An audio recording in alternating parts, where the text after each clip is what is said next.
the beginning. For those who don't know, tell us about a little bit about St. Clair Bourne and who he was to the Black filmmaking community. Right, right. Okay. St. Clair was an amazing documentary filmmaker who had experience not only doing independent documentaries, like John Henry Clark, who's a famous historian, who's one of the founders of the Pan-African Studies movement, doing things for HBO, like Half Past Autumn, The Life and Works of Gordon Parks. He had done another thing for PBS called Paul Robeson, Here I Stand, and he was well known for taking giant figures in Black history and really looking at them seriously, not just promoting the wonderful things that they did, but looking at them as human beings. And that was his thing, to make sure that a documentary tells the full truth. It really covers an individual. And so he was an award-winning documentarian. And as I said, he started in New York with a number of filmmakers there, and then came out and said, let's start something here. So he was an advocate for helping people who want to do documentaries get on their feet, be more professional.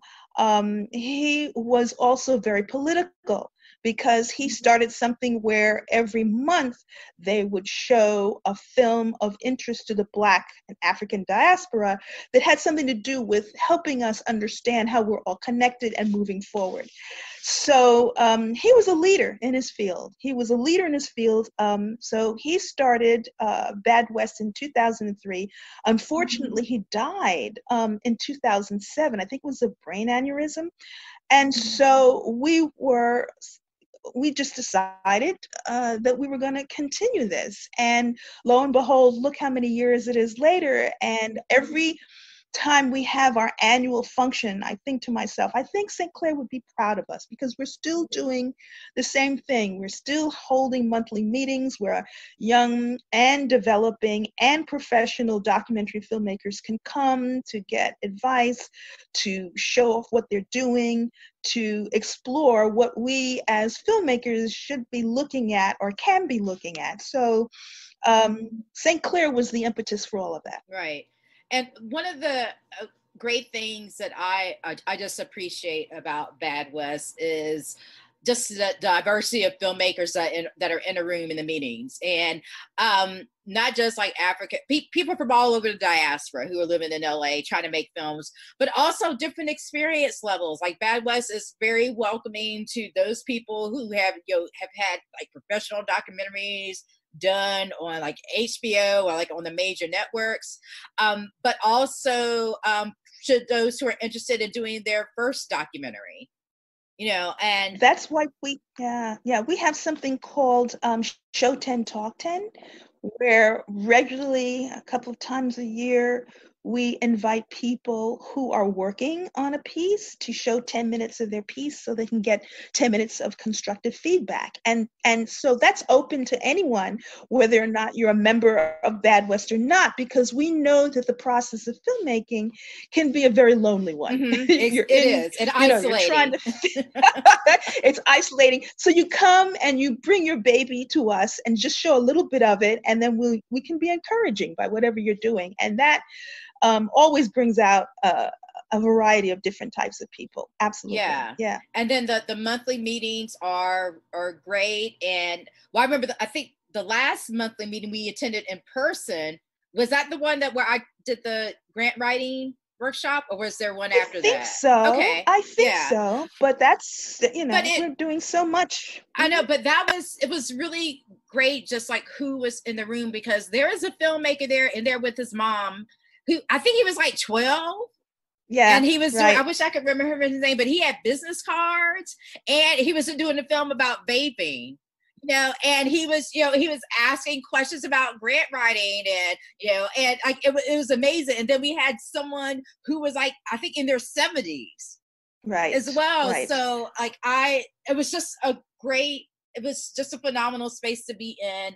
And it shows that you can create, if you have an interest in creating a documentary, you can do that. And I feel like Bad West is so incredibly supportive. Absolutely. You can be a person who has an idea, and we want to help you to develop that idea to make it as professional as possible. And people are starting younger and younger these days, which is great because you can get your camera, you can get your editing program on your laptop, and that's fine. But we do want you to then know that this is a profession, that there is a way to handle this professionally, and that we encourage you to do that. And so, yes, it's really opening. Yeah, and we tell avenue. You the truth with love. So that's right. We do. That's right. Listen, there was one person I recall specifically who had done a lot of shooting, and the subject was wonderful, and the topic was wonderful, but they had done a lot of shooting that really just didn't look good. And one of our officers said, I'm going to tell you this because I love you. I think you need to start over again because your footage really doesn't do its justice to the topic, to the story you're trying to tell.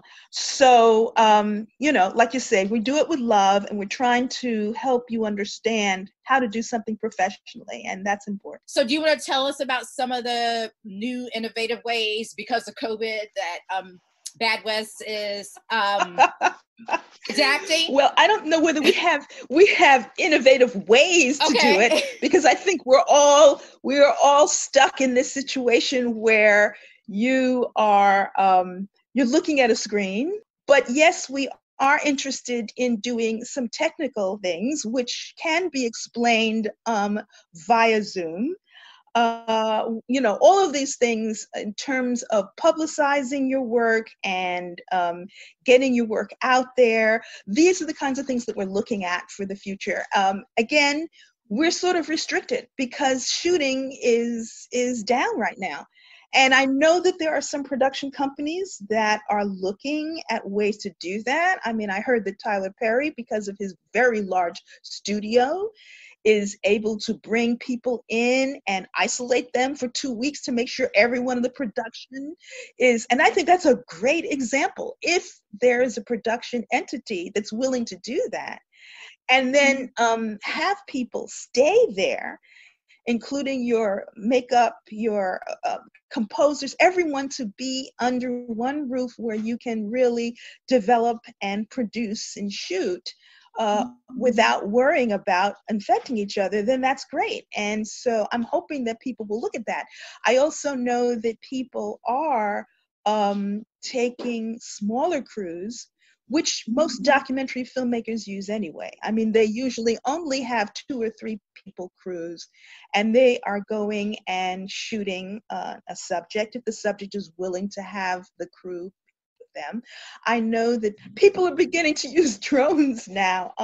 One of my students, in fact, 2 of my students that had to go home to their countries because of COVID used drones to finish their final piece for the class. Oh, they did? Yes, okay. And it was great. It was great, and it worked. So most of the interviews had been shot before, and using drone footage to go outside and capture what's happening is a way that you can bring your piece outside, or bring the outside in, as opposed to having all of your interviews just having someone stare at their screen, which is something else that people are doing. I'm sure that when this is over in 2 or 3 years, we're going to see a lot of films. Oh, you said years. Well, no, honey. Okay. I'm being realistic.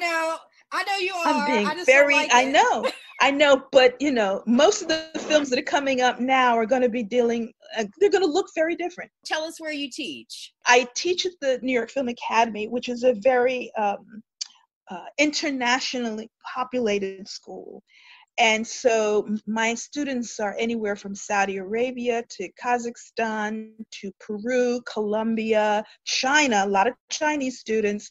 And it is rare for me to have an American student in my class. Really? And it's actually, yes, it's rare. And I love the fact that it is so diverse culturally and country-wise, because they learn so much from each other. And they're teaching me also, because I love the whole idea that they're teaching me about their cultures. And so one of my students had to go back to Peru. Another one had to go back to Italy. And a third one, India. Okay. India, and so when they went back, they were working on their final projects for the semester. And a lot of their interviews were canceled. So they went back to their countries and tried to pull in drone footage and other interviews of family members with their phones. And it came out looking really great. I mean, I was pleasantly surprised. Now, there are a lot of students in the acting program that are American. Oh, but not the documentary. Not the documentary, right. I don't know what the particular call or draw is, but I think that Americans tend to look at documentaries as something that they can sort of do on their own. They don't need to go to a school to do. And so they're very anxious to just take out a camera and shoot and edit. And if they're very serious, and they may try to go to the larger schools like USC or UCLA. Right. So NYFA really markets a lot of international students. And I understand, Bad West was just talking to Film Independent and some other group, and they were saying that when they go around the world, they will everywhere run across students or people who are saying, yeah, we've been to NYFA and we really were involved. Really? That's great. Yeah. Isn't that interesting? Yeah. So, we do market. And I'm telling you, we have a lot of Chinese students. And we have a lot of students, from various communist countries, which is very informative because they really have to do well. They have gotten scholarships or funding from their governments, and they must do well. In some instances, if they don't do well, they will bring shame to their families, and their families can actually lose their homes. Oh my goodness, it's that level. Yes, it can be that level. So that's why I'm getting students who are so dedicated to doing a good job. And it's really refreshing and it's amazing to me. So so what kind of stories are they telling? They tell a lot of different stories. Usually they begin by telling something about their culture. And then they start looking at what they see coming over here. I have a lot of students that want to do pieces on homeless people in LA. And I say, okay, stop, because we've seen many stories like that before. You need to look at other things that are going on in this country. And so one of the things that I've been doing as an instructor and also now a member of the Diversity, Equity, Inclusion Committee at NYFA is to look at how we prepare these students who are coming from overseas to this country to see us in a realistic light. Because these people really don't see the real USA. Right. They only understand us through our media. That's right. Anybody who's traveled overseas, American TV is everywhere. Very different, and it's not the reality. And I recall one class where we were working on their editing, and the editing system was down. So we had a little time to talk. And it was during the teacher strike here in LA. And my students, none of them who were American, one was from, one was from Peru, one was from Saudi Arabia, another one was from Colombia, one was Philippines. They said, why are the teachers striking? And I said, well, they want better conditions and they want more money. And they said, well, this is the wealthiest country in the world. Why are teachers not getting enough money? And that opened a whole can of worms. That's our question too. So I spent some time talking about that, and I touched upon the fact that now our country is split between people who don't really want public education and put money on public education, but there's a whole charter school and private school. And so they're saying, well, why don't they want to put money in the public education? And of course I have to tell the real answer. These are poor brown people and they're not really interested in educating them. Well, what do you mean? And then it became a whole lesson, and it ended up, Toni, being slavery 101, okay? Because they don't know that history. We don't even know that history. A lot of Americans don't even know the history of slavery in this country and how indicative it is of the racism and also of the economic support of this country based on slavery. A lot of people don't know, like, one of the positive outcomes of Reconstruction was actually the institution of a public school system. Yes. Which was going to educate everybody, including like poor whites. Right, of course. But then, you know, that got sidelined because, you know, of racism. Of racism. Yeah. And when they sold us out, when they gave the South Reconstruction back, like in exchange for the presidency, but that's a whole other history. Yeah. And that's a whole other history that we won't even try to deal with today.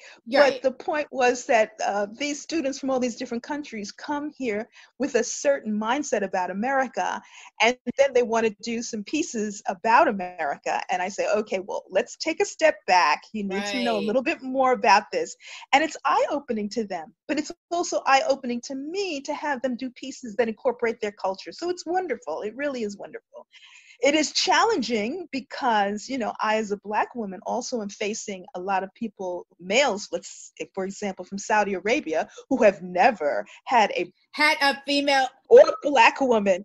Black and female woman teacher, yes. That can be challenging. And so it's like I say, it's a whole education unto itself. Right. It really is. But I love it. I really do love it, because I know that I'm influencing people from different cultures who really do want to go back to their countries to take the skill of documentary filmmaking and show what's happening in their own society.